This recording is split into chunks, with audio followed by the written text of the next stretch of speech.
Hey, now, welcome to the Medium channel where we bring you the spirituality behind the message to assist in the awakening process and certainly learning how to connect with nature, learning how to understand the secret language of animals and pets is a big part of that. And therefore, I have my favorite animal communicator that I know of on the planet, Cindy Brody, on. And hi, Cindy, how are you doing? I'm great. Thank you so much for having me this evening. And welcome everyone who is opening their hearts to the secret language of animals. And thank you so much for coming on. So I like to give the live people just a minute or two to get their notifications and come on. So just I don't know how long ago we met. 10 years ago, longer. It's probably longer. We've both been at this in the same geographic area for so many years. Yes, we're both like in the Hudson Valley area. I'm technically in the Catskills, all the Hudson Valley area, and Cindy is quite well known in these parts. A lot of people, when they have situations with their pets and their animals, they go to Cindy and she connects with them, and she's able to access the information and help them. And I had a couple of good friends that were having problems, and she picked right up on it. They followed her advice. Everything got better. And I know animal communication is a real thing. And I'm remembering back, this had to have been in the 80s or the 90s, a long time ago, when I first had my awakening and I was first opening up psychically. And I had this cat named Phoebe. Well, actually, she was my mom's cat. And my parents had a beach home that I was visiting them, and I was doing yoga on the beach. My parents were coming later on a ferry boat. It's in Fire Island and off of Long Island, and doing yoga. And then this cat's contacting me telepathically, and I'm feeling like stress. I'm feeling like anxiety. I'm feeling like I'm in trouble. I'm in trouble. I'm like, in my mind, I'm ignoring you. I'm finishing my yoga. I'm ignoring you. I'm finishing my yoga. Then it's like, I can't ignore you. And I rushed on my bike. I jumped to my house. And this cat, this is love. This cat somehow managed to get herself trapped between two tall propane tanks. And to rescue her, although in hindsight, I should have called the freaking fire department, but to rescue her, I had to like dangle from a little indentation from the sloping roof from my feet and dangle headfirst in between these and grab this cat out of there. That wasn't even my cat. That is love. That is love. So anyway, that's I mean, I'm not technically an animal communicator. I mean, I can do it, but I'll send people to the expert, just like I can do astrology readings when somebody wants an astrology reading. I'll send them to a top astrologer also. And Cindy, rest assured, is a top animal communicator. So what I wanted to ask you is, how did you get into all this in the first place? I love that question. I was just born like this, right? Some people are born to do math or science or to be great writers or painters or sculptors. I was born intuitive, and I really came into my intuition after my mother passed away when I was 8 years old. The following summer, my father, who was single parenting, sent my sister, myself, and my dog to my grandparents' farm in northwestern Nebraska, up in the Butte country. It's all the way on the west side. It's one of the most beautiful places on this earth. It's buttes and bluffs. And the Lakotas used it for healing, that area there. The artifacts that just perk out of the ground. Also, crystals and stones and agates just are all over the place, especially when I was a kid. They've kind of been picked over because it's kind of famous for that. But anyway, one day I was out in the barnyard.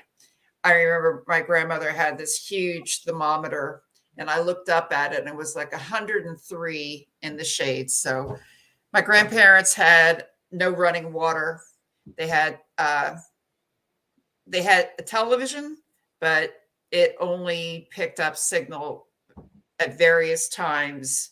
And oftentimes it was from Oklahoma, and it was the farm report. So my grandmother had a crank telephone, So it was the 60s, but for them, it was even further back. For me, it was like going back to the wild, wild west. And, you know, coming from a family of farmers, there were always plenty of animals in the barnyard. And since there was nothing really to do, I was just really happy to go outside and sit in the dirt and talk to the animals. And I didn't know I was talking to them, but it's where I learned that I had lots of energy in my hands. And so I started doing communication and energy work all at the same time. I was sitting in the dirt. I looked up at the thermometer. It was over 100 degrees. And I was sitting in the shade. My grandfather's farm dog was sitting there and he was panting. And I lifted my hands and I beamed them at him. And I'm thinking, why am I doing this? But this little voice in my head told me to do it. So I did it. And the dog jumped up into the air. He clasped his mouth around my hand, very gentle, but still kind of scared me. And then he sat down, he started. So I did it again. So it became a way of me playing with him. Well, that summer, just like every summer, my grandmother had lots of feral barn cats and kittens. And I decided that I would make it my job to tame the wild kittens. And they were so adorable. They were so tiny. And what I would do is I would sit near where they lived underneath one of the outbuildings. And I would sit there again in the dirt. And I think that's where I got my first energetic attunements, was sitting in the dirt, because as I said, there were all these beautiful crystals and stones that were all around me. So I would sit there, and this is really, I mean, the basis of animal communication. At that point, I was 9 years old. And what I did was I sat there and I studied the kittens. I studied them walking around. I would move, they would run, and I would just watch them. And in my head, I would say, I would just sing a little song. It's okay. It's all right. Everything's okay. It's all right. And I'd rock. And then I would move in closer to where they were, and I would just pick one up and I would put it on my lap, and I would put my hands around it, and I would close my eyes, and I would just breathe, and my hands would start to heat up. And all of a sudden, the little kittens would stop struggling and they would calm down. And then within a couple of minutes, they'd start to purr. And I would just hum to them that it was okay, that everything was fine. And so that summer, I spent a lot of time just studying the animals, watching the cows, watching the way they eat, calling out to them, and seeing how they would respond. Would they lift their heads? Would they talk back to me? Would they walk away? And the chickens were the most fun, because, you know, chickens dance and I love to dance. And so I used to just follow their body motions. And I would just follow them. And it was just so much fun to be where they were kept outside of their hutch. And so I feel like that was truly the beginning of animal communication and the energy healing that I've been doing, you know, pretty much my whole life. So what I'm teaching now, animal communication, I've decided to, we got people piping in. So I'm teaching the animal communication with Reiki 1, because the energy healing helps to open our hearts. It helps to boost our intuition. And it really, really helps us to communicate in a deeper way with animals and with people and with ourselves. So wait a sec. You were doing all this when you were 8 and 9 years old, basically? Yes. Wow. I mean, I had some early childhood experiences too with the spirits as well, but that's pretty darn amazing. I'm using the same tools. Yeah. I'm using the same tools. And, you know, I get a good laugh out of it, because here I'm 65 years old and I am still sitting in the dirt, talking with animals and doing energy work. I'm still in the barn, covered with dirt, hair. I mean, it's shed season for all my horse friends out there. Oh my goodness. I came out of a barn last week and I just looked like I'd worked on 3 white horses. And when I went like this, it looked like it was snowing. So I'm my happiest, just like I was as a kid when I'm hanging out with the animals and helping them to feel better and listening to their inner voices. Wow, that's so cool. So you figured out you can not only communicate with them, but you can do healing also at that age. Right.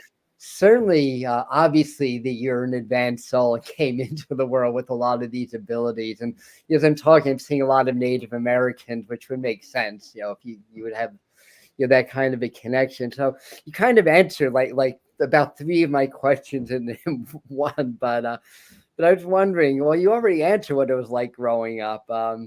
And that you're already communicating with pets. So I was wondering if there's any like other really defining experiences. It doesn't necessarily have to be in childhood, but like even in adulthood, if there's 1 or 2 like really defining experiences or some really amazing reading that just changed your perspective or changed somebody's life. Well, the reading that changed my life, it truly did. So with the energy work, I really thought that, and it still is, it's the basis of everything that I do is the energy healing. But in my early 20s, I knew I had this energy in my hands. I wasn't sure what to do with it. So I started, I was dating this guy who was really into crystals. And I've been collecting them as a little girl, finding them poking out of the ground. And so he said, well, do you know anything about crystal healing? And I said, no. So in my early 20s, I started to do some crystal work with people. And I realized that the crystals were wonderful amplifiers. And that not only did they amplify the energy in my hands, they also helped to open up my intuition even that much more. So I thought, that's great. I'm going to be a crystal healer. And then I went out into the world and I got, well, you're really nice and we really like you. We feel better just having you in the room, but don't believe in that. Don't believe in any of that. That can't be possible. It's just because you're so nice. And then I would, for years, being made fun of on a repeated basis. I'm strong enough that it was okay, but it's like, here I am reaching out to help civilization, humanity. I'm helping as many people as I can. And I'm tired of people like even, making really rude and lewd comments about my talents, my abilities. Right. So one day I decided, my kids were little and I said, I got to start riding horses. And I started noticing that some of the horses had lameness issues or illnesses. And I started putting my hands on them secretly so that no one would make fun of me or tell me to leave, because of one particular place that I was doing this, they were really firm non-believers. So I would secretly work on the horses. And then the next day when I come back to ride, people would be saying, wow, he looks a lot better. So anyway, then I said, that's it. I'm not going to work with people. I'm only going to work with horses. And everybody around me said, that's crazy. You can't call it energy balancing. And you should just go to school for massage and tell people you're massaging horses. So I said, okay, I'm going to call it energy balancing and I'm going to start practice. So I started this energy balancing practice. And within a year, I couldn't take any new clients. I was seeing 20 to 30 horses a week, and I was traveling all over Ulster and Dutchess County. And I did that for many years. But one day I was working on a horse and someone said, this is the punchline of the whole big story. But a friend of mine was working with her horse and she said to me, if Bogart can tell you where he's hurting or you can read him with your hands, can you hear his thoughts? And I said, well, I'm not an animal communicator. I do energy work. Yeah. And she said, well, ask him if he's happy here. And I said, okay. So I said, and I thought that was a stupid answer, question, because look, he lives on 12 acres. He's with another horse. He's not in a barn. He was an older schooling horse who'd been running around circles, living in a stall, pretty much 24, 23 hours a day. And now he is out. And I thought, come on, Cindy, be more creative. So I said, okay, Bogart, do you like living here? And he said to me, I like it except for the boys when they come to the barn with the rope. And I thought, that's okay. She has 2 sons. So I said that to her. And Gail got very, very defensive. She said, Cindy, my boys would never do anything with a rope in the barn. And I said, well, I must be mistaken. But look how much better his back feels. So I went home and I said, that's fine. I don't have to be an animal communicator. I'm putting my hands on the animals. I am making them feel better. Nobody questions what I'm doing because the proof is in how good the animals feel after I work on them. Because where there's horses, there's dogs, there's cats. And then I started getting people referrals. So after dinner that night, I was sitting in the living room and I get a phone call and it's my friend Gail. And she said that at dinner, she asked the boys what they were doing in the barn with the white rope. And the older boy said, well, Bogart was going after everyone else's hay. So I was just swinging it back and forth and tapping him on the shoulders with it. And she said, well, Bogart doesn't like that. You can't do that anymore. So I said, okay, I guess now I'm an animal communicator. Wow. So there's like 3 stories there or 4, but that's that one was really life-changing because after that I started paying more attention to like your story with the cat, paying more attention to thoughts that just pop in. Like I'll be working on a horse and one horse, it's so funny because I'd forgotten all about this story and now I remember it very clearly. One horse wasn't eating out of his pan and they were getting really concerned. And I've been working on him and I wasn't really doing communication, but I kept getting, it's not my pan. It's not what I've been eating out of. I don't want to eat out of it. I want my old one back. And I said something to the people. I said, I keep seeing this picture of him with an older pan that he was eating out of and that makes him happy. So they switched it back out and he started eating again. And it's funny because just a couple of days ago, someone said to me that they had met someone who worked with me years ago. So I've been in the Hudson Valley doing this for 30 years. So I have helped thousands and thousands and thousands of animals and their people. Oh, I know. And I've heard because I've sent my clients to you and they so come much. back to me. I hear the stories and I'm like, oh my God, wow, that's amazing. You know, I've always known that we can connect with animals. Like I've always known that.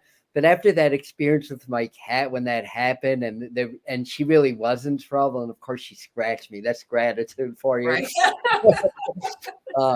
Then yeah, there's no doubt. I was definitely a believer. So can anybody learn how to do this? Or is this something that you have to be born with or have to be trained with?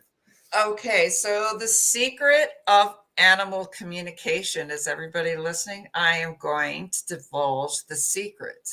Listening. We all have it. We all have the ability to speak with animals, to do energy healing, to hear the voices of those who've passed. Every single one of us has the ability. A lot of us as children, like myself, we started out in this lifetime. We started back, I'm sorry, when the little messages pop up, I go, oh, there's somebody. We have this intuition that we're born with. And when we bring it to the adults will say, that's crazy. Just like, you know, when I decided I was going to put animal communication as one of the things on my brochure, I said, don't tell anyone you're an animal communicator. They're going to think you're nuts. So I went out and I made this 5-foot by 3-foot banner that said Cindy Brody, animal communication, energy healing. And then I named it Synergy, which people said to me, Synergy, is that like Cindy Energy? That's not right. And I said, yes, that's right. So I made this big banner and I took it to the horse show here in town to Hits, and I hung it at my booth. And, I wasn't there necessarily because I needed work because I was so busy at that period of time.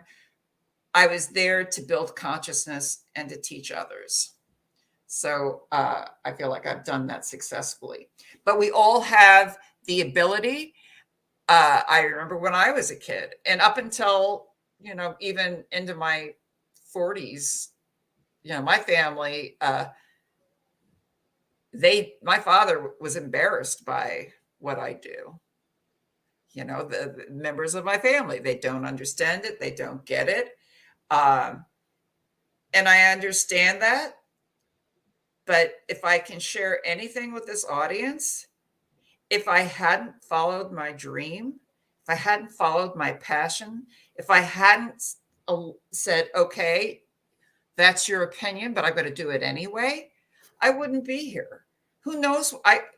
Maybe I'd be working behind a cash register. I don't know, because I wasn't a math head. I wasn't a scientist. I love to write. I consider my work an art form. So for me, the energy work and the hands-on healing was everything to me. And there was no way that people could embarrass me out of it, and still not. And something, there are a lot of you out there that don't understand and don't believe, but I got to tell you, a lot of those non-believers are some of my best students. Right? It's really interesting. I had a woman say, I'm not going to get this. This was her mantra in one of my classes. I'm not going to get this. I don't have any of these skills. I don't have any of these talents. And within 10 minutes of starting, she was doing amazing work. And towards the end, she was just giddy happy because she got so much out of it, and she still uses it. And that was 25 years ago.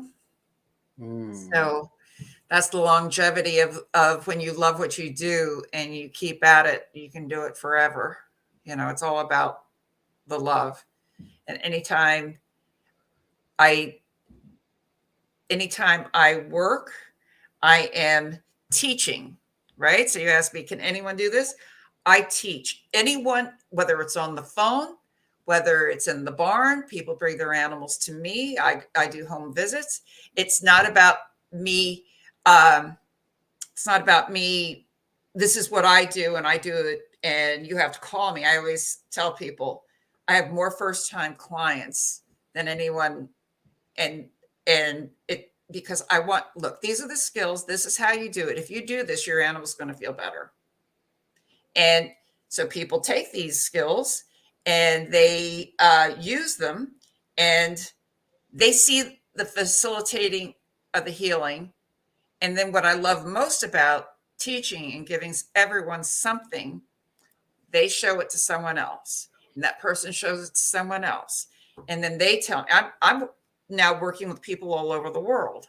And 90% of it is through a friend telling a friend telling a friend. So thank you all for sharing my work, because this is truly my way of making a difference in the world. One cat, one dog, one horse, one hamster, one snake, one bunny, with all the other little creatures. All of these animals. Big-headed human too. For that. All of these animals are helping us humans to be more kind and more sensitive. The message I get from the animals is so often about, as humans, what we need. So they're not just animals, they're our little angels. So my practice is for the greatest good for all animals and their people. That is just totally beautiful. And I relate to every single I know you can. You're saying, I've been there, I've done that, Yeah. When I was in my 20s, I was getting psychic messages. People thought that I was crazy. I was talking to, aliens. Yeah, people thought that I was freaking nuts or whatever. My parents didn't, believe me either, but they didn't give me a hard time. They didn't believe me until one day they were going away to Europe, and my grandfather was 86. He had deep dementia. They wanted to know, and my father would be like, well, I don't believe in all this, but what are your cards saying? That was his byline. He's saying, if they can go to Europe, and I asked Spirit, I got the message, and I never predict death, by the way, just to make that clear. I don't do that. But in this case, it came through, and I heard that he was going to pass around 9 a.m. the morning that they were going to get back from Europe. So I told them, go to Europe, but just know that you're going to have to deal with this when you get back. And sure enough, he passed that morning when their flight was coming back to JFK. So yeah, sometimes it's like, the proof is in the pudding, so to speak. So, by the way, Cindy, of course, does private appointments, although she's very busy, so you may have to wait a little bit. But there's the website for you, and all this information would be posted when this becomes a video on the pinned comment. And she has a YouTube channel, so go check out her YouTube channel also.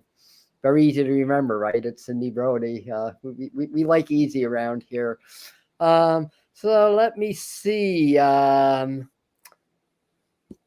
So do you believe, and I already know the answer to this, that by people learning that they can connect with the animals, by teaching them how to communicate, and again, to me, the lion's share of it is just suspending your disbelief, opening your mind, opening your heart, and allowing.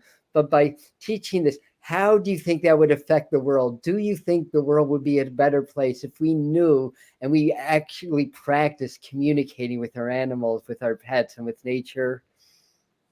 That's a great question, Adam. Thank you. Again, they're not just animals, they're furry little angels. And at this period of time in the evolution of people, these furry little angels are keeping us from going crazy. Through the pandemic, we were all suffering from some kind of emotional stress, and our animals love us, and they're there for us, and they make us go out and walk, they make us play. And through the communication, I can't tell you how often an animal, especially now that a lot of people are working at home, will report back to me. Like yesterday, I was talking to a total non-believer. And at first, I was having such a hard time connecting to the animal because she's like, I can't talk. I said, come on, let's talk. I can't talk. And then finally, I asked her a question, popped her open. And she showed me a picture of, so when animals talk, I get feelings, I get thoughts that pop into my head, and snapshot pictures. So I saw a picture of a man at a computer screen like this. And so she says that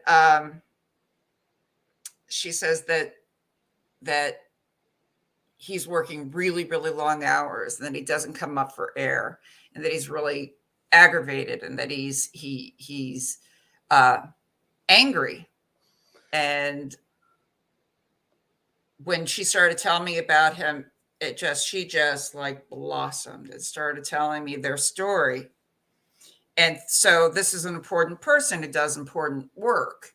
And I feel like when the animals tell us what we're doing or how they're perceiving us, I've had people change their lives. It's like, you're right. Like a woman was in a really unhappy relationship. She really loved her partner, but she was miserable living with him. And this dog went into details about her misery. And after the reading, she asked him to leave. And she was so happy. And what was really nice is after she asked him to leave, they became very, very good friends. And he would come back and hang out with her a lot.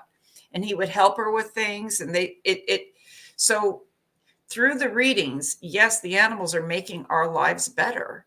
They're keeping us, okay, who loves you better than your dog or your cat or your horse? Who understands you better?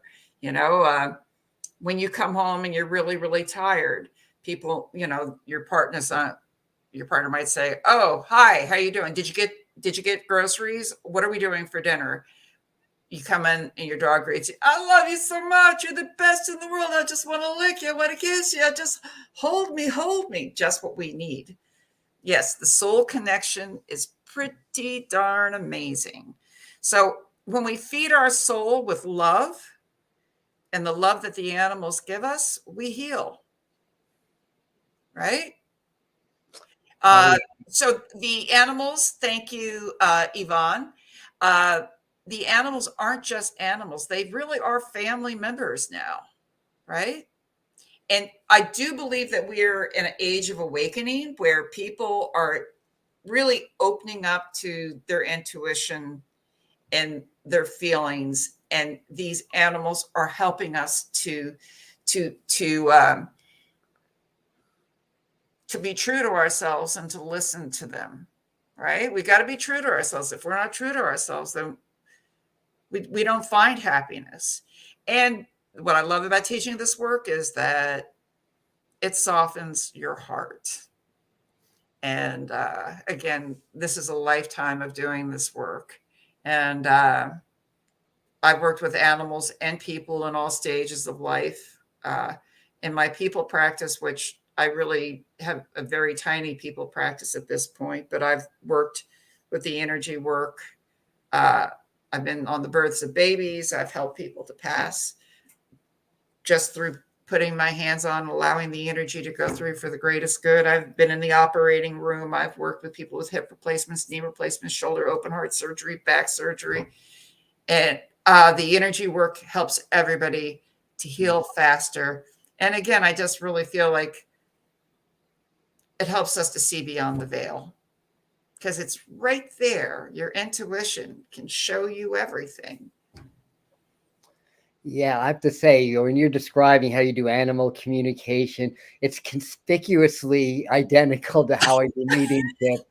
And it's, and of course, we're communicating with a soul presence, basically. That's So right. of course, it's going to be the same.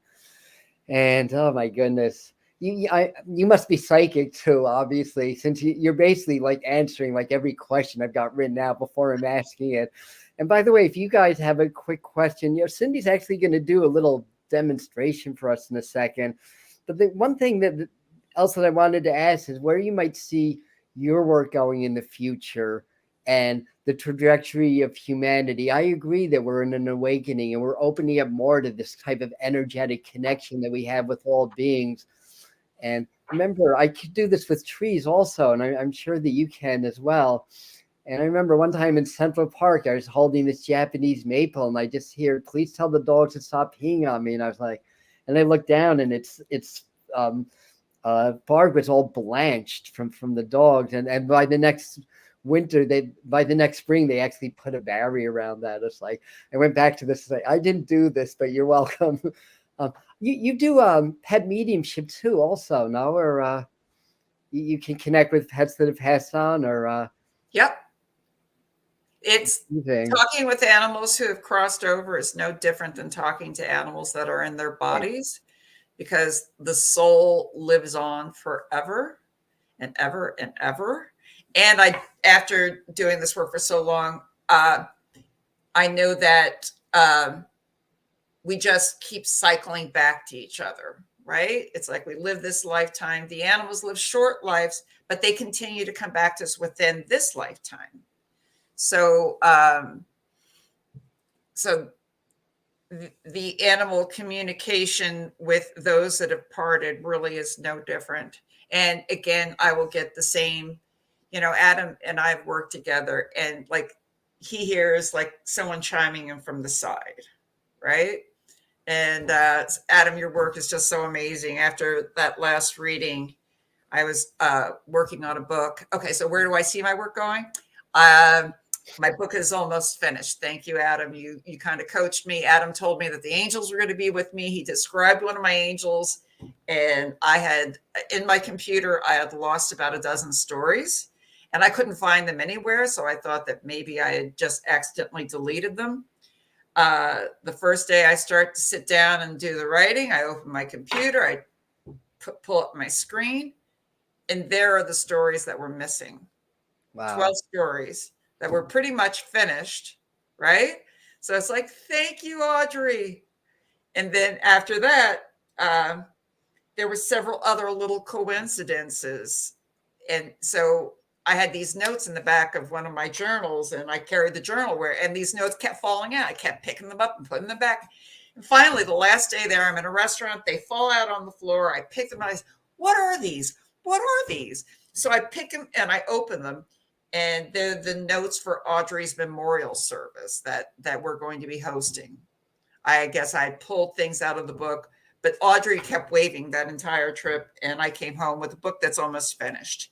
So where I see my work going, I do believe that I'm one person, and that's why I teach so many people over the phone or in person, because the more people I can get up and running and doing the energy work and listening to the animals, the better we will be for it. So teaching is definitely, I've got a bunch of classes coming up. I just updated my computer or my website today. I have more classes to add to that. So I'm taking, I will be teaching out of Dream Dogs Training Center in Socrates, New York. It's a brand new, gorgeous facility. Yeah. And I will have a classroom there. I'll still be seeing animals here in Woodstock. So I think the future of my work is to get as many people as I can doing this work. And that is through teaching and from sharing. And, it's really living my dream. That's amazing.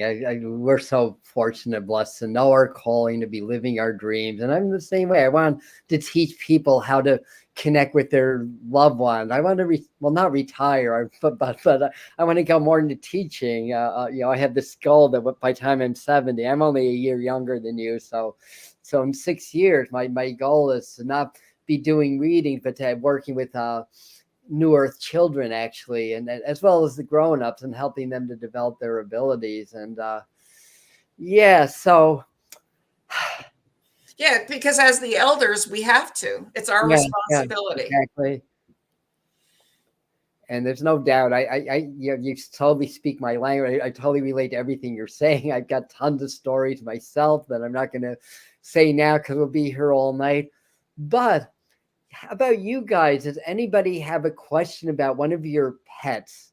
I'm going to take one or two questions. The first comment I see, that's the one I'm going to flash. And if Cindy, she may or may not get anything, but if she does, she'll share that with you. So what question do you have, or what do you want to hear about from one of your pets? Okay. Let me see. Where are we? Here we go. That's interesting. Maybe we need a little bit more information than just Chloe or Cleo. Yeah, I'm sorry. I got it. I got it. So what I do is I close my eyes and I say, I'm just going to go quiet for a minute. Okay. And then I always think about how I'm going to word this. So I have worked with Cleo. I know Cleo, who crossed over. So Sonia, she's saying it's time to pick yourself up, and it's time for you to move forward. And she's saying that she feels like you're doing a great job, but she says it's time for you to, be open for new possibilities. And she's saying, open the windows of your house. You need to like blow the house out. It's supposed to be really warm on Saturday. She says, you need to let fresh air in. And she's showing me, thank you, that the period of darkness is passing. And she's saying, as we go into summer, there's going to be more and more light. And she doesn't want you grieving. We grieve for a really long time, but she's saying that it's time for you to, she shows me a picture and she shows me you laughing, like belly laughing, like being really, really happy. She's saying that you're moving into a new period of light. That could be that she's getting ready to come back, but she doesn't show me a picture of her coming back while you're heavily grieving. She says that the change is there's momentum, that there's a change happening. So something really important about blowing out the house, new air.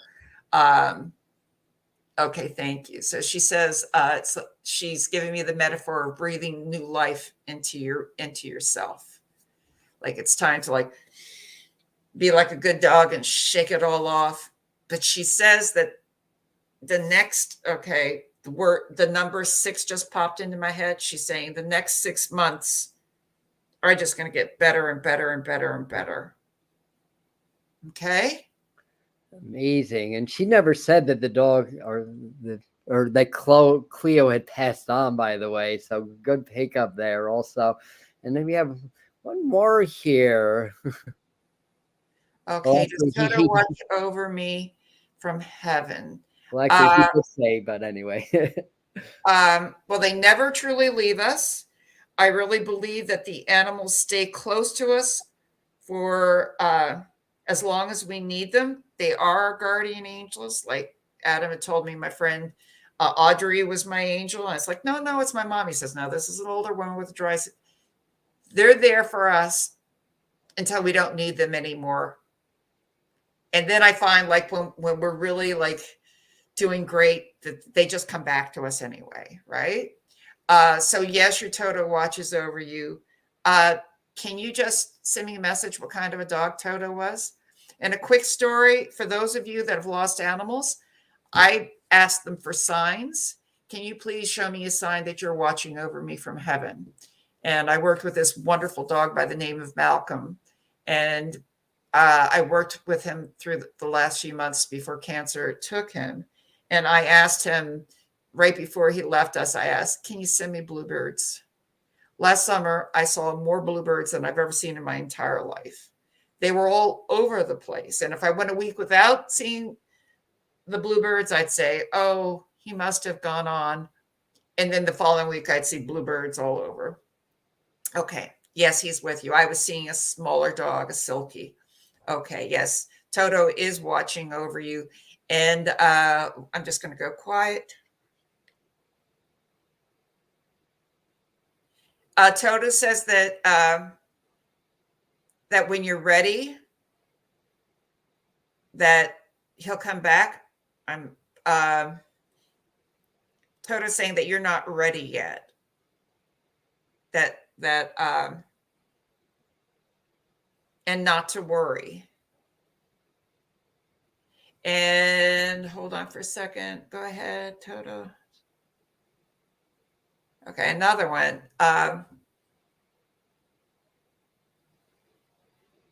Something, or I don't know if you're in an apartment or you're looking to move, but something like you got to work on the house first before you can have another animal come in. Something, and again, about in this case, open all the curtains. You got to let the light in. If you're going to stay where you are, you need to let the light in. You need to let the sun shine, and you have to see the light. Okay. So asking our pets for a sign, they show us. You're very welcome. You're most welcome. Amazing. And Cindy's even more amazing in person, one-on-one. Yeah. Not just me. Okay. So thank you, Adam. I so appreciate that. It's so important. We all have this gift. And I've had clients that like want to put me on a pedestal. Oh, no. I'm just a regular person. Exactly. Right? Just like you are, Adam. I mean, Adam, you are phenomenal. I just have so much appreciation for what you've done with me in doing readings with me in my life. They've always been, I've had, I think, 2 readings with you in the last 7 years, and they were both pivotal for me because I got so much out of them. So each and every one of us have the ability to listen, to help our babies to heal. When I do my long distance work, I'm doing it through photographs, and I just go with my heart. No, I'm in the love practice. It's just about the love. Well, we are all about heart brain coherence and cultivating the heart frequencies. It's the port of the soul, and that's really through opening the heart. That's how we connect with spirit, because spirit is heart energy. So it makes a lot of sense. There's been a lot of other comments I didn't get a chance to flash in questions. So sorry about that, you guys. There's a lot of people on now with a lot of questions. But here's her Cindy's YouTube channel. Here's her website. So you'll book a session with her, and you'll be amazed also. And it's not really about being amazed; it's about being informed. It's about being informed, and it's about how can we live our best lives, Right, for exactly. ourselves. If we're living our best lives, then we can give more to our animals and to our family. Makes sense to me. Absolutely. So I've got to thank you so much for coming on tonight. It was great. We appreciate you. And so again, you guys that came on late, we check out the beginning of the interview also. And yeah, and pretty soon, maybe I'll even do this tonight. I'm going to get all of my guest interviews on a playlist for you. We've had fabulous guests on, and we have plenty more lined up. So what date is it? The 14th, is it? Or sometime in mid-April, I have Stacy Lamar coming on, who's a starseed and a healer. So that's going to be another interesting interview. So that's the next one.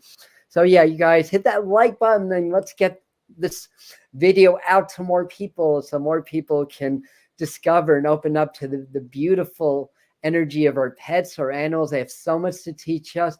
And in my estimation, the message or the lesson behind all the lessons is unconditional love.